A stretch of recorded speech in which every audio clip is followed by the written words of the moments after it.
खैर last class में हम लोगों ने जो हमारा माइक्रो ऑर्गेनिज्म वाला चैप्टर था उस पर्टिकुलर चैप्टर को हमने ख़त्म किया and now we are moving toward the next chapter cell biology and biotechnology. ठीक है, तो खैर ये जो वर्ड है सेल बायोलॉजी का मतलब क्या है, बायोलॉजी का मतलब क्या है। पहले तो सेल बायोलॉजी का मतलब तो चलो बाद में सोचेंगे, but what do you mean by the term biology. तो बायोलॉजी आप लोगों की बेसिकली वो ब्रांच ऑफ साइंस है, ठीक है, जो कि डील करती है लिविंग ऑर्गेनिजम्स के साथ। ठीक है, जो डील करती है विथ लिविंग क्रिएचर्स। जो भी चीज़ लिविंग क्रिएचर के अंदर है या जिस चीज़ से लिविंग क्रिएचर बना है या जो लिविंग क्रिएचर के ज़िंदा रहने के लिए ज़रूरी है, उन सारी चीज़ों की पढ़ाई, ठीक है, उसकी बॉडी की पढ़ाई is basically a biology. And cell biology का मतलब ये है, जैसे कि हम लोग जानते हैं कि हमारे animal as well as plants, हम दोनों के लिए जो सेल होता है, सेल बेसिकली एक फंडामेंटल यूनिट है। आपने 9th स्टैंडर्ड में इसके बारे में पढ़ा होगा, है ना। रॉबर्ट हुक करके आपके एक साइंटिस्ट थे जिन्होंने पहली बार डेड सेल खोजा था। तो सेल जो है वो एक फंडामेंटल यूनिट होता है, किस चीज़ का, हमारे अर्थ में लाइफ का, बराबर। तो अगर मान लेते हैं कोई ब्रांच स्पेशली उस सेल के बारे में पढ़ाई कर रही है, सेल की सारी डिटेलिंग के बारे में, सेल के अंदर क्या है, कितना बड़ा है, कितना छोटा है ना, और इसके अलावा सेल के अंदर की चीज़ें कैसी दिखती हैं, क्या हो सकता है सेल के अंदर, वगैरह वगैरह। तो उस सारी की सारी पढ़ाई को हम लोग सेल बायोलॉजी कहते हैं। एंड इसी सेल बायोलॉजी को एक बहुत ही साइंटिफिक नेम दिया गया है, दैट इज साइटोलॉजी। मतलब कैसा रहता है, हर स्टडी, हर ब्रांच की स्टडी की एक स्पेसिफिक नाम होता है। जैसे साइकोलॉजी, तो सुनते बराबर समझ में आता है कि अच्छा हाँ यार, यहाँ पे बातचीत दिमागी पढ़ाई के बारे में की जा रही है ना। साइकोलॉजी मतलब पता चल जाता है कि दिमाग से संबंधित किसी पर्टिकुलर ब्रांच के बारे में स्टडी की जा रही है, टॉपिक के बारे में स्टडी की जा रही है, दैट इज साइकोलॉजी। तो वैसे ही साइटोलॉजी का मतलब ये होता है कि अगर हम लोग सेल्स के बारे में पढ़ रहे हैं, सेल्स के डिटेल के बारे में पढ़ रहे हैं, तो उस पर्टिकुलर ब्रांच को हम लोग क्या कहते हैं, आप लोगों का साइटोलॉजी कहते हैं। तो हमारे चैप्टर में हमको ये साइटोलॉजी के बारे में पढ़ना है कि आखिर सेल्स क्या है, ये पढ़ेंगे क्या, नहीं, सेल्स क्या होते हैं, सेल्स के अंदर कौन कौन से सेल ऑर्गेनल्स होते हैं, ये सारी चीज़ें आप ऑलरेडी लोअर क्लासेस में पढ़ चुके हो। तो फिर इस चैप्टर में आपको क्या पढ़ना है, इस चैप्टर में आपको साइटोलॉजी एंड आपको बायोटेक्नोलॉजी पढ़ना है।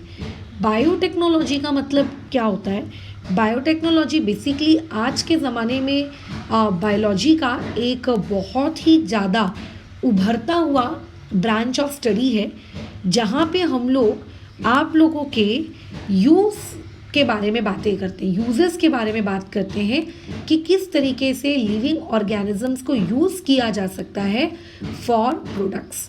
ठीक है, किस तरीके से आप अलग अलग प्रोडक्ट्स के लिए, ठीक है, लिविंग ऑर्गेनिजम्स को यूज़ कर सकते हो। दैट पर्टिकुलर ब्रांच जो इसके साथ डील करती है, उस चीज़ को हम लोग क्या कहते हैं, बायोटेक्नोलॉजी कहते हैं। जैसे तुमने सुना होगा शायद, वैसे शायद नहीं, मैं तो श्योर हूँ, 9th में महाराष्ट्र बोर्ड में ये चीज़ थी, बीटी क्रॉप्स के बारे में एक टॉपिक था छोटा सा, है ना, बराबर, बीटी पोटैटोज, बीटी ब्रिंजल। तो किसी भी पर्टिकुलर क्रॉप में मॉडिफिकेशन लाना चाहिए, नहीं लाना चाहिए, मॉडिफिकेशन लाएंगे तो उसका क्या हार्मफुल इफ़ेक्ट होगा, क्या उसका यूज़फुल इफ़ेक्ट होगा, ये सारे टॉपिक्स के बारे में जो डिटेल रिसर्च होती है वो होती है आप लोगों की बायोटेक्नोलॉजी। एंड इस बायोटेक्नोलॉजी की जो रिसर्च का जो शुरुआत होती है वो सेल्स के साथ ही होती है। मतलब जो रिसर्चर्स लोग होते हैं वो बेसिकली एक एक सेल की पढ़ाई करते हैं कि इस सेल में अगर हमने ये मॉडिफिकेशन लाया, इस तरीके से किया, तो जो फाइनल प्रोडक्ट बनेगा, क्योंकि हम जानते हैं कि जो सेल्स होते हैं यही सेल आगे जाके कंबाइन होकर क्या क्रिएट होते हैं, आगे जाके कंबाइन होकर टिश्यू में क्रिएट होते हैं, टिश्यू फॉर्म करते हैं। तो फिर टिश्यू पे क्या असर पड़ेगा, और फिर हम ये जानते हैं कि यही टिश्यूज़ कंबाइन होके आगे जाके ऑर्गन्स बनते हैं, तो ऑर्गन्स पे क्या असर पड़ेगा, फिर यही ऑर्गन्स आगे जाके क्लब करके एक लिविंग ऑर्गेनिज्म बनाते हैं। तो उस फाइनली कुछ महीनों बाद जो लिविंग ऑर्गेनिज्म बनकर आएगा, उस लिविंग ऑर्गेनिज्म की बॉडी किस तरीके से अलग होगी एक्चुअल लिविंग ऑर्गेनिज्म से, उसके कैरेक्टरिस्टिक्स क्या बेटर रहेंगे या फिर पुअर रहेंगे, क्या वो ज़्यादा बेटर डिजीज़ रेजिस्टेंट रहेगा या कम डिजीज़ रेजिस्टेंट रहेगा, उसकी सर्वाइवल रेट ज़्यादा रहेंगे कि उसके सर्वाइवल रेट कम रहेंगे। इन सारे टॉपिक्स के बारे में गहन डिस्कशन शुरू किया जाता है। बट शुरू कहाँ से किया जाता है, आप लोगों के एक सेल से, एक सेल के अंदर से, मतलब सेल के अंदर ये सारी की सारी चीज़ें की जाती हैं, फिर उसको धीरे धीरे उसे पढ़ा जाता है, और अगर लेट से वो सक्सेसफुल हुआ तो उस सक्सेसफुल चीज़ को हम लोग फिर आगे जाके क्या करते हैं, अपने प्रोडक्ट मार्केट में लेकर आते हैं, राइट। अच्छा, तो ये सारे कामों को हम ऐसे नहीं कर सकते कि मतलब एवी सुबह उठे और मन किया कि चलो आज ये कर लेते हैं और ये लो प्रोडक्ट उठा के मार्केट में लॉन्च कर दिया। नहीं तो तुम्हें पता होगा ना, वो हॉलीवुड में मूवीज़ आती हैं जिसमें दिखाया जाता है कि ऐसे ही कोई रिसर्चर लोग कुछ रिसर्च कर रहे थे और अचानक से एक बहुत विशालकाय दानव, एक बहुत विशालकाय दैत्य प्रोड्यूस हो गया, फिर अब पूरी सिटी को मार रहा है। ऐसा कहीं कुछ ना हो जाए, पता चले कुछ ज़ॉम्बीज क्रिएट कर लो, पता चले कुछ अजीबोगरीब क्रिएचर्स क्रिएट कर लो। तो प्रॉपर तरीके से रिसर्च इंस्टीट्यूट्स इस सेल के ऊपर रिसर्च करने के लिए बनाए गए हैं, ठीक है। ऐसा नहीं है कि एवी कहीं भी कुछ भी हो जाता है। तो हमारे इंडिया में जो इस सेल के ऊपर रिसर्च करने के लिए जो रिसर्च इंस्टीट्यूट है वो कहाँ पर है, एक तो हमारे महाराष्ट्र पुणे में है और दूसरा बेंगलुरु कर्नाटका में आपका है। तो यहाँ से 1 मार्क के लिए क्वेश्चन आपसे पूछा जा सकता है, जो कि मेरे हिसाब से पूछा जाना भी चाहिए कि इंडिया में साइटोलॉजी के लिए रिसर्च इंस्टीट्यूट्स कहाँ कहाँ पर हैं, राइट। अच्छा, ओके। इसके अलावा यहाँ पे एक जानकारी और दी गई है कि national centre of cell science, ठीक है, बराबर, national centre of cell science ये आप लोगों का पुणे में है। एंड इसके अलावा आप लोगों का इनस्टेम, ठीक है, इनस्टेम ये वाला जो है, ये वाला इनस्टेम ये आप लोगों का कहाँ पे है, बेंगलुरु में है, ठीक है। ये वाला क्या है, आप लोगों का बेंगलुरु में है। तो बेसिकली इनस्टेम है क्या, ठीक है, बराबर, इनस्टेम है क्या। तो इनस्टेम आप लोगों की एक ऑर्गेनाइजेशन है, एक रिसर्च ऑर्गेनाइजेशन है, ठीक है। अच्छा, ये रिसर्च ऑर्गेनाइजेशन को आप ऐसा मान सकते हो कि ये आप लोगों की एक तरीके की कंपनी है, जैसे बड़ी बड़ी कंपनीज होती हैं ना, टाटा, महिंद्रा, बिरला, इस टाइप की बड़ी बड़ी कंपनीज हैं, जिन कंपनीज का काम होता है लाइफ हेल्थ, ठीक है, global health and life science में आने वाले अलग अलग समय पे चेंजेस और उसके अकॉर्डिंग क्या करना, डेवलपमेंट करना बाय प्रॉपर रिसर्च, ठीक है। ओके, तो ये तो एक साइटोलॉजी हो गई। अब पेपर में इसके अलावा आपसे एक चीज़ और पूछी जा सकती है, वो ये है साइटोलॉजी की डेफिनेशन, ठीक है। अच्छा, तो खैर अब साइटोलॉजी की प्रॉपर तरीके से डिफाइन क्या होगा, तो साइटोलॉजी का मतलब होता है स्टडी ऑफ सेल, खत्म बात। अब स्टडी ऑफ सेल में सब कुछ आता है, सेल के अंदर की दुनिया, ठीक है, सेल के बाहर की दुनिया, सेल के काम करने का तरीका, सेल किन चीज़ों से बना है, सेल किन चीज़ों से अफेक्ट हो सकता है, सेल किन चीज़ों से इफेक्ट नहीं हो सकता है, ये सब कुछ आता है, सब कुछ, सब कुछ मतलब सब कुछ, ठीक है। अच्छा, तो ऐसे केस में साइटोलॉजी को अगर मान लेते हैं, आपको लेट से डिफाइन करना गया, तो आप डिफाइन कैसे करेंगे, तो यहाँ पे आप इसको इस तरीके से डिफाइन करेंगे, according to your book syllabus, the branch of biology, ठीक है, the branch of biology that deals with किसी types and organelles, that deals with ये the structure comma types and organelles of the cell, ठीक है। उसके अलावा full stop देने के बाद again it includes the study of cell division and many other aspects of the cell.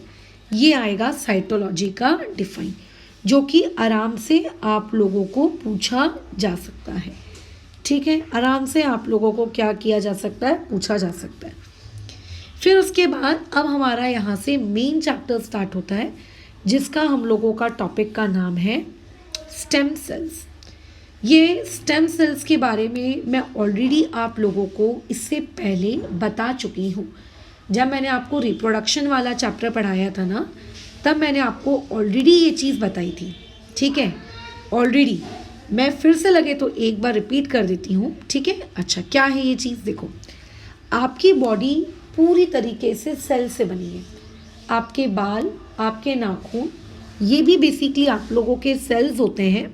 हाँ, बस फ़र्क इतना है कि बेचारे आप लोगों के डेड सेल्स में आ जाते हैं। रहे तो है तो यार ये भी सेल्स ही हैं। तो आपकी जो पूरी की पूरी बॉडी है, ये बॉडी बनी हुई होती है सेल्स से। अब हमारी बॉडी में सेल्स को दो कैटेगरीज में क्लासिफाई करते हैं।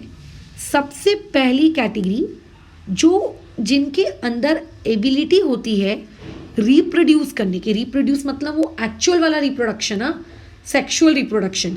ठीक है, टू प्रोड्यूस बेबी, ठीक है, टू प्रोड्यूस बेबी वाला रिप्रोडक्शन, उसकी बात मैं कर रही हूँ। अच्छा, उसकी बात कर रहे हो, हाँ, वो वाले रिप्रोडक्शन की बात कर रही हूँ। तो ऐसे सेल्स जो हमारे रिप्रोडक्शन से इन्वॉल्व होते हैं, मतलब रिप्रोडक्शन वाली प्रोसेस से इन्वॉल्व होते हैं, उस प्रोसेस में जो इन्वॉल्व होते हैं।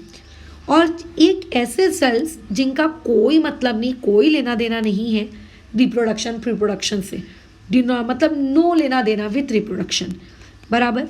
अच्छा, ये कहाँ होंगे, ये आपकी बॉडी में सबसे ज़्यादा है। ठीक है, अच्छा, सबसे ज़्यादा है, ये आपकी बॉडी में सबसे ज़्यादा है।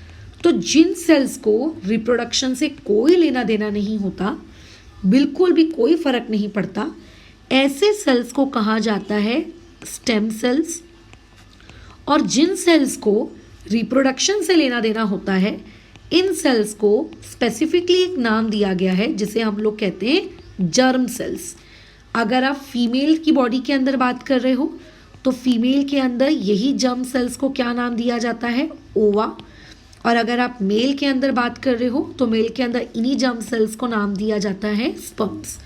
ऑलरेडी मैंने आपको इससे पहले ये सारी बातचीत वहाँ पर पुराने बायोलॉजी में डिटेल में बताई है कि ओवा कैसा दिखता है, स्पर्म कैसा दिखता है, राइट। बट खैर, तो आपकी बॉडी में अगर फीमेल बॉडी में जो उनकी ओवा होगी ओवेरीज के अंदर, वो सारी की सारी कहलाएंगी जर्म सेल्स।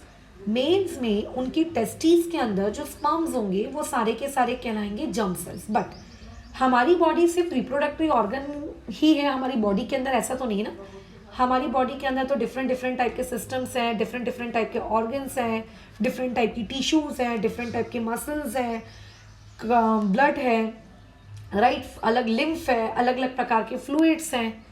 ये लोग तो रिप्रोडक्टिव सिस्टम से किसी तरीके से इन्वॉल्व नहीं है। फिर तो हमारे ओवेरीज को छोड़ दिया जाए और अगर टेस्टिस को छोड़ दिया जाए, तो जो पूरी की पूरी रिमेनिंग बॉडी है, वो सारी की सारी रिमेनिंग बॉडी में जितने भी प्रकार के सेल्स हैं, वो सारी के सारे सेल्स आप लोगों के स्टेम सेल्स कहलाते हैं। ठीक है, ये सारे के सारे सेल्स आप लोगों के क्या कहलाते हैं, स्टेम सेल्स कहलाते हैं। अगर कोई सेल रिप्रोडक्शन में इन्वॉल्व है, जो कि रहते हैं ओवेरीज के अंदर मौजूद ओवा और टेस्टिस के अंदर मौजूद स्पर्म्स, वो जर्म सेल्स कहलाते हैं। लेकिन अगर आपकी पूरी बॉडी में जो ऐसी जो सेल्स मौजूद हैं, पूरी बॉडी जिससे बनी है, आपका हेयर, आपका नाखून, आपकी स्किन, आपका लीवर, आपका किडनी, आपका स्टमक, आपका ब्लड, आपके मसल्स, आपके सब कुछ जो आपकी पूरी बॉडी के अदर सेल्स हैं, इन सारे सेल्स को कलेक्टिवली कहा जाता है आप लोगों का क्या, स्टेम सेल्स। ठीक है, अच्छा, इन्हें हम लोग क्या कहते हैं, आप लोगों का स्टेम सेल्स। ये सारे के सारे क्या होते हैं, स्टेम सेल्स होते हैं। ठीक है, बराबर। अभी मेरे को अच्छे से पता है 9th क्लास में आप लोगों को सेल के बारे में ज़्यादा डिटेलिंग नहीं थी, आप लोगों को टिश्यू के बारे में ज़्यादा डिटेलिंग थी 9th क्लास की बुक में, है ना। आपको अलग अलग प्रकार के टिश्यूज़ के बारे में था, कनेक्टिव टिश्यू, राइट। उसके अलावा और भी बहुत सारा था, स्क्वेमस, इपिथेलियल, बराबर से अलग अलग प्रकार के टिश्यूज़ के बारे में आपको 9th क्लास में था। तो ज़रूर आपने 8th क्लास में कभी ना कभी सेल के बारे में डिटेल पढ़ा ही होगा। अगर 9th क्लास में महाराष्ट्र स्टेट बोर्ड में टिश्यू के बारे में डिटेलिंग थी तो ज़रूर आप लोगों के 8th क्लास में कभी ना कभी क्या रहा होगा, सेल के बारे में डिटेलिंग रही ही होगी। तो आपने अभी तक जितना भी ज्ञान पढ़ा उस ज्ञान से अप टू 9th क्लास आपको क्या समझ में आया कि हमारी बॉडी में एक्चुअली में जो टिश्यूज़ होते हैं वो अलग अलग प्रकार के होते हैं, है ना। जैसे चलो एक 9th क्लास वाले की अपन बुक ओपन करते हैं। ये वही किताब है जो कि आप लोगों ने स्वयं जब आप 9th तक की वाली कक्षा में रहे होंगे तो आपने भी पढ़ा होगा। ये देखो कितने प्रकार के टिश्यूज़ हैं। एपिथेलियल टिश्यूज़ में ही देखो कितना सारा क्लासिफिकेशन है।